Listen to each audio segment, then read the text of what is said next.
بسم اللہ الرحمن الرحیم۔ السلام علیکم معزز سامعین، آپ دیکھ رہے ہیں سعیدہ وائس چینل اور میں ہوں آپ کی دوست سعیدہ۔ سامعین کرام، میں امید کرتی ہوں میرے دیکھنے سننے والے بخیر و عافیت ہوں گے۔ جنت میں اپنے ماں باپ سے کیسے ملاقات ہوگی؟ وہ منظر کیسا ہوگا؟ جنت میں کن کن رشتہ داروں سے ملاقات ہوگی؟ یہ واقعہ جاننا ہر مسلمان کے لیے ضروری ہے۔ یہ جان کر آپ حیران رہ جائیں گے۔ ناظرین کرام، کسی بھی انسان کے لیے دنیا میں سب سے زیادہ پاکیزہ اور محبت کرنے والا رشتہ اس کے ماں باپ کا ہے۔ اس کے بعد انسان کے سگے بہن بھائی اور پھر دوسرے رشتہ دار آتے ہیں۔ معزز سامعین، جنت ایک ایسی شاندار اور بے مثال جگہ ہے جو اللہ عز و جل نے ایمان والوں کے لیے بنائی ہے، اور اس میں ایسی ایسی نعمتیں رکھی ہیں جو نہ کسی آنکھ نے دیکھی، نہ کسی کان نے سنی، اور نہ ہی کسی دل میں ان کا خیال آیا ہے۔ جنت کے بارے میں جو کچھ بیان کیا جاتا ہے وہ سمجھانے کے لیے ہوتا ہے، ورنہ دنیا کی اعلیٰ ترین چیز کا بھی جنت کی کسی نعمت سے مقابلہ نہیں۔ لیکن اب سوال یہ ہے کہ کیا انسان کی نہ ختم ہونے والی زندگی میں بھی ہمارا یہ اہم اور پاکیزہ رشتے کیا ہمارے ساتھ ہوں گے؟ یعنی جنت میں یہ سوال اکثر ہمارے ذہنوں میں آتا ہے کہ اس دنیا میں سب سے عظیم رشتہ یعنی ہماری ماں، کیا جنت میں بھی ہمارے ساتھ ہوگی؟ یہ حدیث کی روشنی میں سوال کا جواب تلاش کرتے ہیں۔ حدیث میں ہے کہ جب کوئی روح علیین میں پہنچتی ہے تو وہاں پر موجود روحیں اس سے ملنے آتی ہیں اور دنیا میں اپنے رشتہ داروں کے بارے میں معلوم کرتی ہیں۔ اس طرح سے جب کوئی انسان مرنے کے بعد علیین میں پہنچتا ہے تو اس کے رشتہ دار اسے ایسے ملتے ہیں جیسے کسی دور دراز سے آنے والے مسافر سے ملاقات کی جاتی ہے، اور دونوں آپس میں مل کر بہت خوش ہوتے ہیں۔ ارشاد باری تعالیٰ ہے، اے میرے بندو، آج تم پر نہ کوئی خوف طاری ہوگا اور نہ کوئی تم غمگین ہوں گے۔ میرے وہ بندے جو ہماری آیتوں پر ایمان لاتے ہیں اور فرمانبردار رہتے ہیں، تم بھی اور تمہاری بیویاں بھی خوشی سے چمکتے چہروں کے ساتھ جنت میں داخل ہو جاؤ۔ ان کے آگے سونے کے پیالے اور گلاس گردش میں لائے جائیں گے، اور اس جنت میں وہ ہر چیز ہوگی جس کی دلوں کو خواہش ہوتی ہے اور جس میں آنکھوں کو لذت حاصل ہوگی۔ ان سے کہا جائے گا، اس جنت میں ہمیشہ رہو گے۔ پیارے ناظرین، ان آیات سے یہ بات ثابت ہوتی ہے کہ جنتی مردوں کی بیویاں بھی جنت میں ان کے ساتھ ہوں گی اور وہ ایک ساتھ ہی جنت میں رہیں گے۔ وہاں جنت میں ہر وہ چیز انہیں مہیا کی جائے گی جس کی وہ خواہش کریں گے۔ حضرت ابو ہریرہ رضی اللہ تعالیٰ عنہ سے روایت ہے کہ رسول کریم صلی اللہ علیہ وآلہ وسلم نے ارشاد فرمایا، جس وقت کوئی مومن بندہ مرنے کے قریب ہوتا ہے تو رحمت کے فرشتے سفید ریشمی کپڑا لے کر آتے ہیں اور روح سے کہتے ہیں کہ نکل جا، تو اللہ تعالیٰ سے رضامند ہے اور اللہ تعالیٰ تجھ سے رضامند ہے، اللہ تعالیٰ کی رحمت کی جانب سے اور اس کے رزق کی جانب اور اپنے پروردگار کی جانب جو کہ غضبناک نہیں ہے۔ پھر وہ روح اس طرح معطر حالت میں نکل جاتی ہے جس طرح سے عمدہ خوشبودار مشک، اور فرشتے ہاتھ پر اسے اٹھائے ہوئے ہیں آسمان کے دروازوں پر لے جاتے ہیں، اور آسمان والے فرشتے کہتے ہیں، کیا عمدہ خوشبو ہے جو کہ زمین سے آئی ہے۔ پھر اس کو اہل ایمان کی ارواح کے پاس لاتے ہیں تو وہ ارواح خوش ہوتی ہے، اور یہ خوشی اس خوشی سے بھی زیادہ ہوتی ہے جو کسی بچھڑے ہوئے کی آمد سے انسان کو میسر ہوتی ہے۔ پھر وہ پہلے سے موجود مومنین نئے آنے والے سے دریافت کرتے ہیں کہ فلاں آدمی سے کیا کیا، فلاں آدمی کا کیا ہوا، یعنی جس شخص کو دنیا کہیں چھوڑ کر گئے تھے اب وہ کس طرح کے کاموں میں مشغول ہے۔ پھر انہی میں سے چند ارواح آپس میں ایک دوسرے سے کہتے ہیں کہ ابھی ٹھہر جاؤ اور اسے چھوڑ دو کہ یہ دنیا کے غم میں مبتلا ہے۔ یہ روح پوچھتی ہے، کیا وہ شخص ابھی تم لوگوں کے پاس نہیں پہنچا؟ وہ تو کب کا مر چکا ہے۔ اس پر وہ روحیں کہتی ہیں کہ پھر وہ تو جہنم میں گیا ہوگا۔ معزز سامعین، ہمارے پیارے نبی محمد مصطفیٰ صلی اللہ علیہ وآلہ وسلم نے فرمایا کہ تمہارے اعمال تمہارے ان رشتہ دار اور خاندان والوں کے سامنے یعنی عالم برزخ میں ہیں پیش کیے جاتے ہیں۔ اگر نیک اعمال ہوں تو وہ خوش ہوتے ہیں اور کہتے ہیں کہ اے اللہ تعالیٰ کا فضل اور رحمت سے بس یہ نعمت اس پر پوری کیجیے اور اس پر اس کو موت دیجیے۔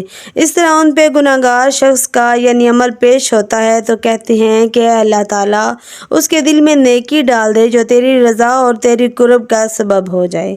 مختلف روایات سے معلوم ہوتا ہے کہ جنت میں مختلف رشتہ دار ایک دوسرے کو پہچانتے ہوں گے اور ایک دوسرے سے ملتے جلتے رہیں گے۔ ان میں سے بعض کو ایک ساتھ رکھا جائے گا۔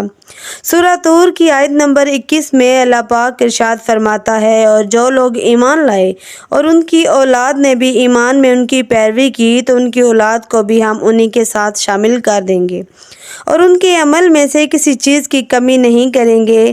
حضرت ابن عباس سے مروی ہے کہ بے شک اللہ تعالیٰ مومن کی آنکھوں کو ٹھنڈا کرنے کے لیے اس کی اولاد کو اپنے اصل مقام پر بلند کر کے اس کے پاس اس کے درجے میں پہنچا دیں گے، اگرچہ جو اولاد اپنے اعمال کے اعتبار سے اس درجے تک نہ پہنچتی ہو۔ پھر آپ صلی اللہ علیہ وآلہ وسلم نے یہ آیت تلاوت فرمائی، اور جو لوگ ایمان لاتے ہیں اور ان کی اولاد نے بھی ایمان میں ان کی پیروی کی، اس سے معلوم ہوتا ہے کہ انسانوں کی اولاد اس کی خواہش کے مطابق ان کے ساتھ ہی رکھا جائے گا۔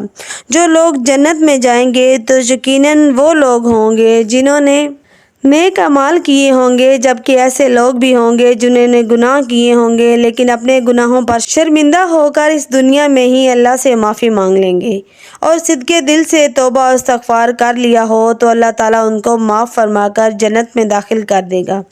جب اللہ پاک ان کی ہر خواہش پوری فرما دے گا تو یقیناً اس کی ایک خواہش، جس میں ایک خواہش یہ بھی ہوگی کہ دنیا میں اسے جو گناہ بھی سرزد ہوئے ہوں گے تو اس وجہ سے وہ تمام اعمال بھلا دیے جائیں، کیونکہ جنت میں امن اور سکون کی جگہ ہوگی جہاں منفی خیالات اور غم غصے کی کوئی گنجائش نہ ہوگی، اور ایک مومن اور جنت کے لیے ہر طرف خوشحالی ہی خوشحالی ہوگی، جیسا کہ سورہ بقرہ کی آیت نمبر 25 میں ارشاد باری تعالیٰ ہے، اور جو لوگ ایمان لائے اور نیک عمل کرتے رہے ان کو خوشخبری سنا دو کہ ان کے لیے جنت کے باغ ہیں جن کے نیچے نہریں بہہ رہی ہیں، جب ان میں سے کسی قسم کا میوہ کھانے کو دیا جائے گا تو کہیں گے کہ یہ تو وہی ہے جو ہم کو پہلے بتایا جا چکا تھا، اور انہیں ایک دوسرے کے ہم شکل میوے دیے جائیں گے، اور وہاں ان کے لیے باغ میں بیویاں ہوں گی اور وہاں ان کے لیے باغ میں بیویاں ہوں گی اور وہ جنت میں ہمیشہ رہیں گے۔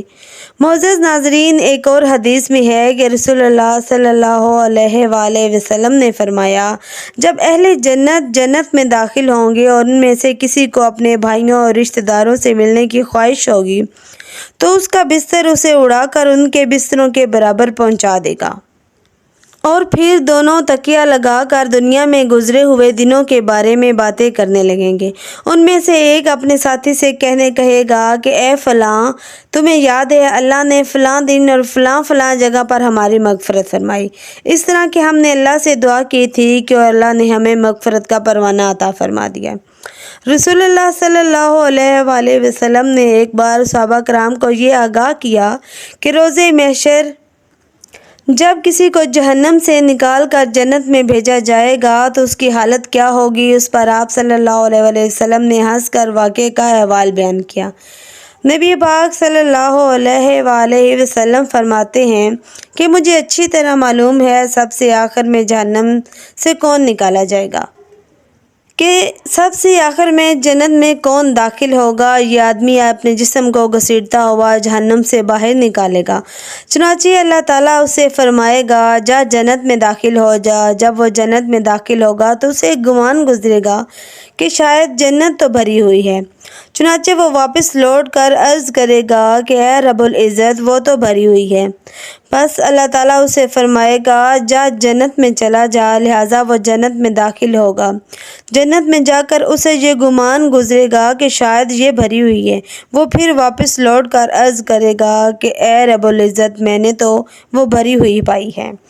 چنانچہ اللہ رب العزت پھر فرمائے گا کہ جا اور جنت میں داخل ہو جا، کیونکہ تیرے لیے جنت میں دنیا کے برابر بلکہ اس سے 10 گنا زیادہ حصہ ہے۔ وہ عرض کرے گا اے اللہ، کیا مجھ سے یہ مذاق کیا جا رہا ہے یا مجھ پر ہنستا ہے، حالانکہ تو حقیقی مالک ہے۔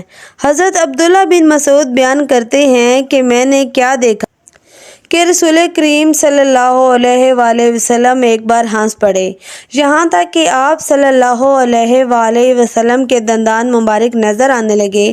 آپ فرمانے لگے کہ اہل جنت کے سب سے کم درجے والے شخص کا حال ہے۔ ایک اور روایت میں حضرت رسول اکرم صلی اللہ علیہ وآلہ وسلم نے فرمایا، جو آدمی سب سے آخر میں جنت میں داخل ہوگا وہ گرتا پڑتا اور خود کو دوزخ سے گھسیٹتا ہوا اس طرف نکالے گا کہ دوزخ کی آگ اسے جلا رہی ہوگی، اور یہ جب دوزخ سے نکل جائے گا اور دوزخ کی طرف پلٹ کر دیکھے گا، دوزخ سے مخاطب ہو کر کہے گا کہ بڑی بابرکت ہے وہ ذات جس نے مجھے تجھ سے نجات دی، اور اللہ تعالیٰ نے مجھے وہ نعمت عطا فرمائی کہ اولین و آخرین میں سے کسی کو بھی یہ نعمت عطا نہیں فرمائی۔ پھر اس کے لیے ایک درخت بلند کیا جائے گا، وہ آدمی کہے گا کہ اے میرے پروردگار، مجھے اس درخت کے قریب کر دیجئے تاکہ میں اس کے سائے کو حاصل کر سکوں اور اس کے پھلوں سے اپنی پیاس بجھا سکوں۔ اللہ تعالیٰ فرمائے گا اے ابن آدم، اگر میں یہ درخت تجھے دے دوں تو پھر اس کے علاوہ اور کچھ تو نہیں مانگے گا؟ وہ عرض کرے گا کہ نہیں اے میرے پروردگار۔ اللہ تعالیٰ اس سے اور نہ مانگنے کا معاہدہ فرمائیں گے اور اللہ تعالیٰ اسے اس کا عذر قبول فرمائیں گے، کیونکہ وہ جنت کی ایسی ایسی نعمتیں دیکھ چکا ہوگا جس پر اسے صبر نہ ہوگا۔ اللہ تعالیٰ اسے اس درخت کے قریب کر دیں گے، وہ اس کے سائے میں آرام کرے گا اور اس کے پھلوں کے پانی سے پیاس بجھائے گا۔ اللہ عز و جل سے دعا ہے کہ ہمیں بھی اس دنیا کی آزمائش میں کامیاب و کامران فرما کر جنت میں اعلیٰ مقام عطا فرمائے اور ہمارا خاتمہ ایمان بالخیر عطا فرمائے، آمین یا رب العالمین۔ معزز ناظرین، میں آپ سے ملتمس ہوں کہ ہمارے چینل کو پلیز سبسکرائب کیجئے، بیل نوٹیفیکیشن کو آن کیجئے تاکہ آئندہ آنے والی انفارمیشن آپ تک ضرور پہنچے۔ بہت شکریہ۔